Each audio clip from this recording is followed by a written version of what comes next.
오늘 시편의 주인공은 다윗입니다. 우리가 다윗 하면 떠오르는 이미지가 몇 개 있죠. 첫 번째는 골리앗과 싸움에서 이긴 청소년. 두 번째는 사자와 곰으로부터 양을 지킨 목동. 아버지의 양을 지키는데 사자와 곰이 와가지고요, 양을 잡아먹을 때 그 입을 찢고 때려서 죽였다 그랬어요. 여러분, 청소년이 곰과 싸워서 어떻게 이길 수가 있습니까? 그런데 하나님이 그런 능력을 주신 것이에요. 와, 대단하죠? 세 번째는 하프를 연주했던 음악인이었습니다. 우리가 악기들이 굉장히 많죠. 뭐 타악기도 있고 건반악기도 있고 현악기도 있고, 그렇죠? 굉장히 많습니다. 관악기도 있고. 이런 악기들 가운데 천사의 악기가 있습니다. 뭔지 아세요? 하프입니다. 하프. 그래서 우리가 천사 그림을 보면 하프를 쫙 연주하는 걸 볼 수 있어요. 다윗이 하프 연주자입니다. 하프의 선율은 정말 아름답죠. 그래서 천사의 악기다라고 별명이 붙어 있습니다.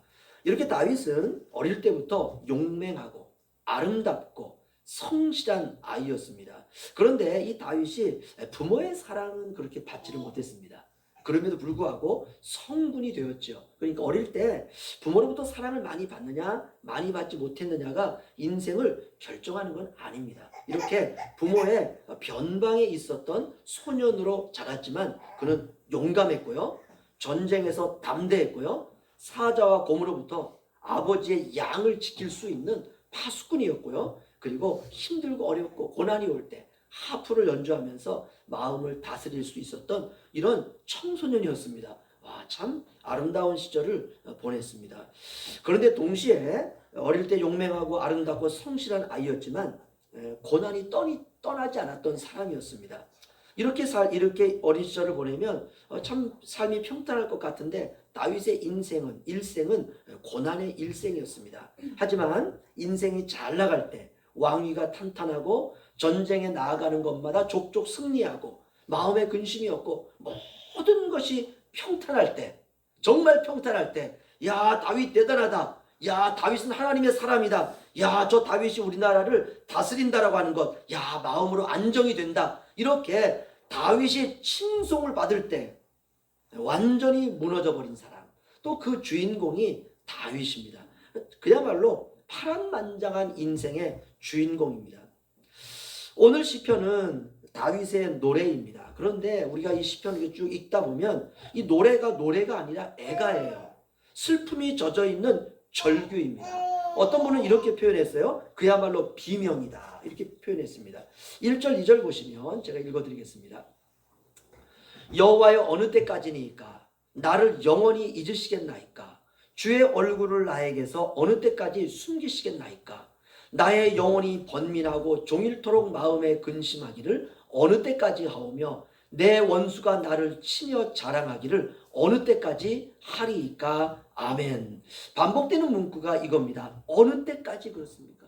어느 때까지, 어느 때까지, 어느 때까지 하나님 하시겠습니까? 그러니까 인생이 계속 수렁에 빠지는 겁니다. 고통이 끊이질 않고 너무너무 힘이 들고 하나님 언제 끝납니까? 기약도 없어요.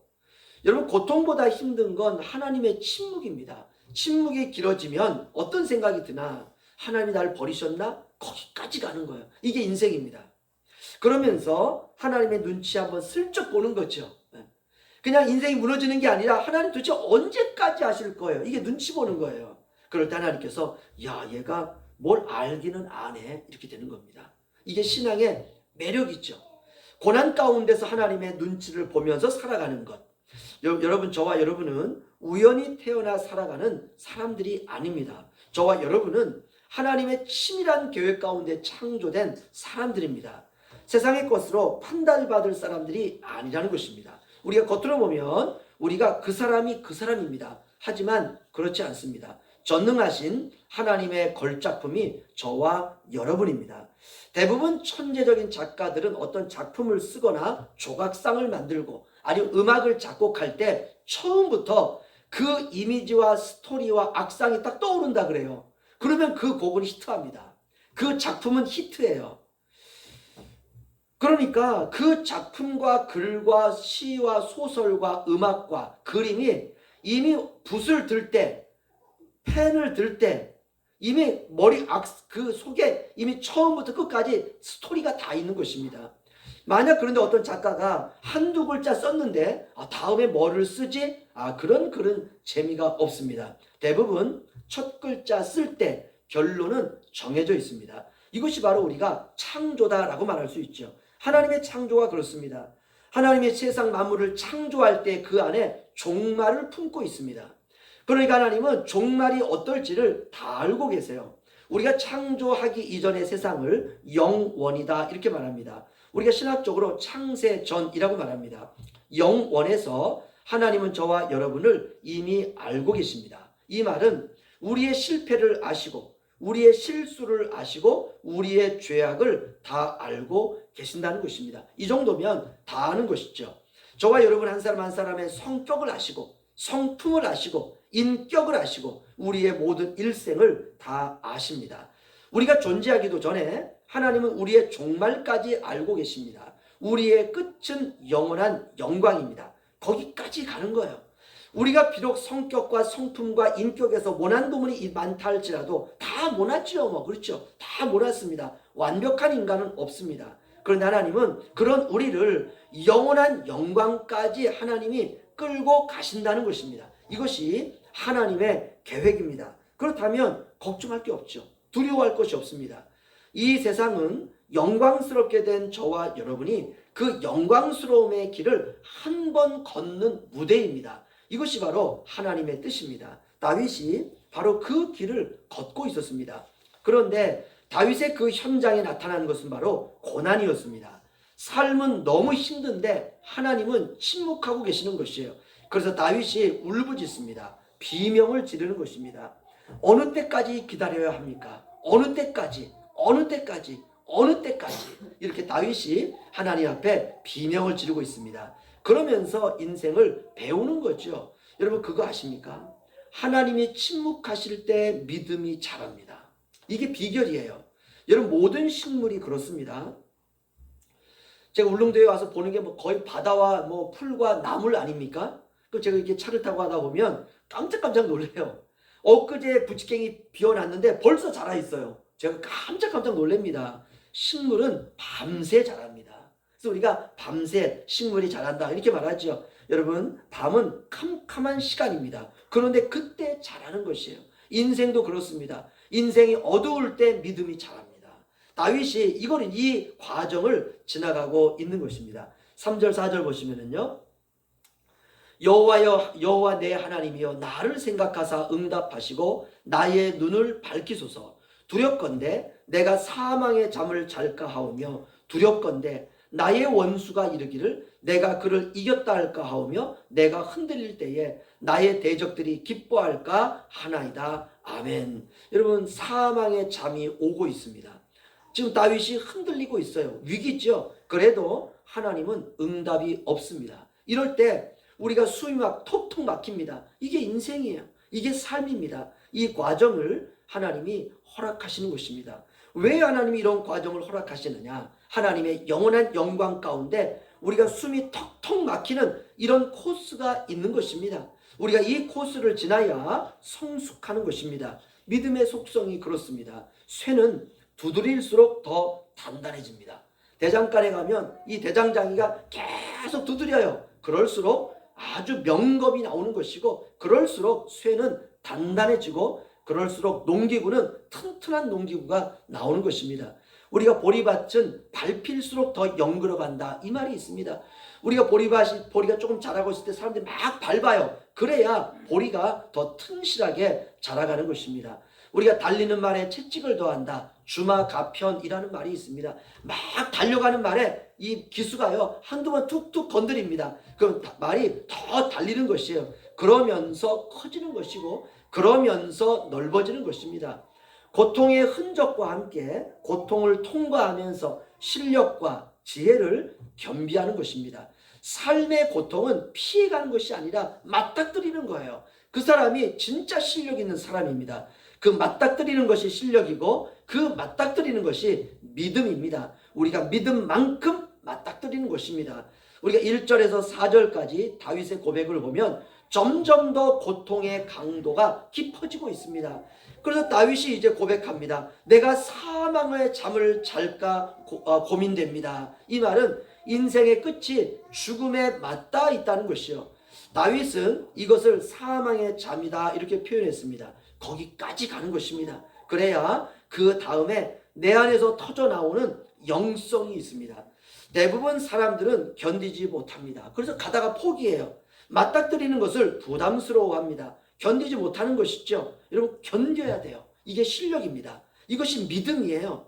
믿음은 뭐 믿습니다 라고 말하는 게 믿음이 아니라, 우리가 하나님 말씀을 많이 알고 있고 뭐 신학을 하고 별것을 다 했다 해서 야, 저 사람 참 믿음이 있는 말을 하고 있네, 믿음이 대단하겠는데, 여러분, 그건 믿음이 아닙니다. 믿음은 고난의 한복판에서 고난과 맞닥뜨리고 견디는 것입니다. 그냥 견디는 거예요. 얼마나 힘이 듭니까? 여러분, 그래야 그 견딤을 통해서 하나님의 뜻을 보게 되고 고난 속에 숨겨놓은 하나님이 주시는 보물을 보게 되는 것입니다. 여러분, 보물은 밭에 감추어져 있습니다. 그래서 주님이 밭에 감추인 보물이다 이렇게 말하고 있습니다. 그래서 흙 속에 보물이 감춰져 있다는 것이에요. 그래서 사람들은 흙 속에 있는 보물을 인식하지 못합니다. 여기서 밭은 인생을 말합니다. 여러분이 보물이라는 거예요. 저와 여러분이 보물이라는 것입니다. 그게 보이는 자리까지 가는 거예요. 여러분, 한 분 한 분이 없어서는 안 되는 아주 귀한 보물입니다. 우리 교회에 가장 어린 하준이부터 시작해서 가장 연로하신 우리 정권사님에 이르기까지 한 분 한 분이 정말 소중한 보물입니다. 존귀하지 않은 분이 없고요, 소중하지 않은 분이 단 한 분도 없습니다. 모든 사람 한 분 한 분이 소중하고 존귀합니다. 우리가 그 자리까지 걸어가는 것, 그것이 오늘 다윗에게 허락한 인생이고 저와 여러분에게 허락한 인생입니다. 다윗이 이제 그 끝까지 다 간 거예요. 사망의 잠이라고 하는 상황까지 다윗이 가게 되었습니다. 그때 다윗의 입에서 터져 나오는 것, 그게 영성입니다. 5절, 6절 보겠습니다. 우리 함께 읽겠습니다. 시작. 나는 오직 주의 사랑을 의지하여 싸우니 나의 마음은 주의 구원을 기뻐하리이다. 내가 여호와를 찬송하리니 이는 주께서 내게 은덕을 베푸심이로다. 아멘. 여러분, 반전입니다. 반전. 다윗이 알았어요. 작가의 의도를 알았어요. 고난은 고난으로 끝나는 것이 아니구나. 나를 빛나게 하시는 하나님의 뜻이구나. 이걸 발견한 것입니다. 나의 무엇을 빛나게 하시느냐? 하나님은 저와 여러분의 인격을 빛나게 하십니다.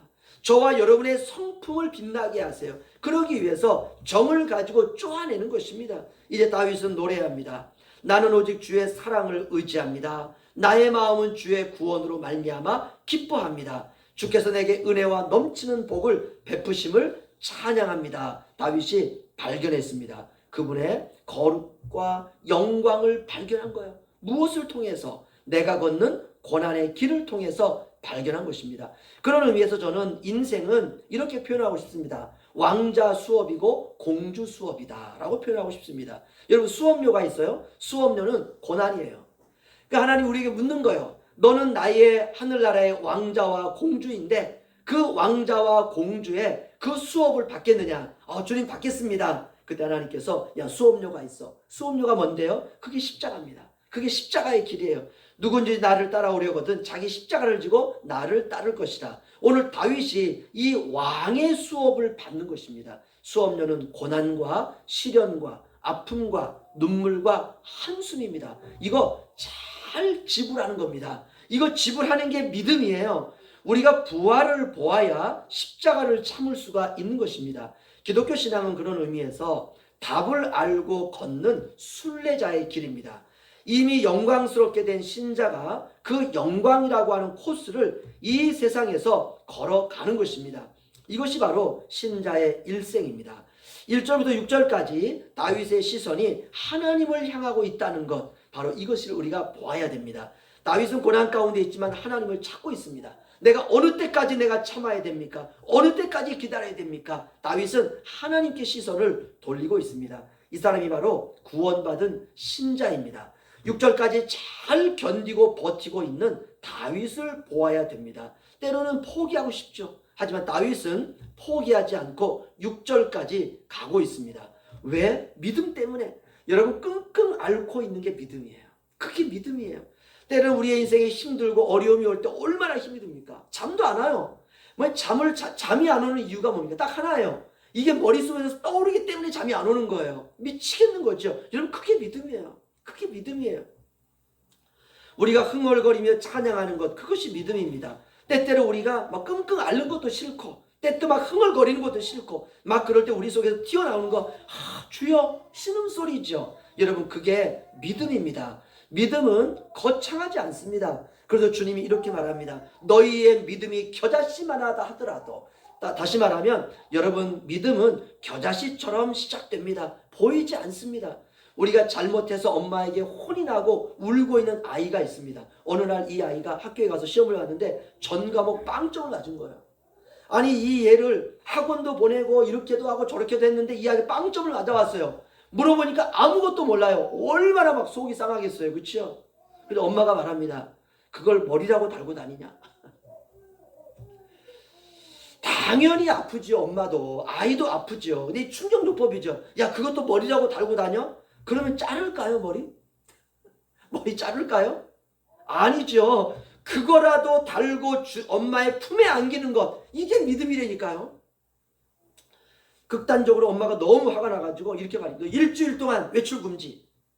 여러분, 밖에 나가 놀던 아이가요, 일주일 동안 집에 있는다. 이건요, 지옥이에요, 지옥. 야, 일주일 동안 집에만 있는 그 시련의 시간, 아무것도 못해요. 게임 금지, 핸드폰 금지, 공부만 해. 공부 안 해도 좋아. 너 외출 금지야. 여러분, 아이에게는요, 미칠 노릇입니다. 그런데 그 일주일 동안 집에 있는 것, 그게 믿음이에요. 집 나갈까요? 창문 통해서 집 나갈까요? 저 도동에 권집사님 애가 밧줄 내려가지고 밧줄 타고 내려가 집 나갈까요? 나 집 떠난다. 아닙니다. 아닙니다. 오늘 성경은 그 얘기예요. 오늘 제목이 현실 속에서 견디는 것이 믿음이다. 인생은 완성되어져 가기 위해서 무너지는 겁니다. 이 벽돌 쌓는 그 미장장이가 벽돌을 쌓다 보니까 한 두 칸 쌓았는데 이게 엉망이에요. 그럼 어떻게 합니까? 다 무너뜨립니다. 다 새로 쌓아요. 그럼 옆에 있던 사람이 아이고 다시 쌓지 그러세요? 이 미장장이, 타일장이 전문가들은요, 자기 눈에 안 맞으면 다 무너뜨립니다. 그 처음부터 다시 시작하는 거예요. 여러분, 그게 믿음입니다. 인생은 완성되어져 가기 위해서 때로는 무너져요.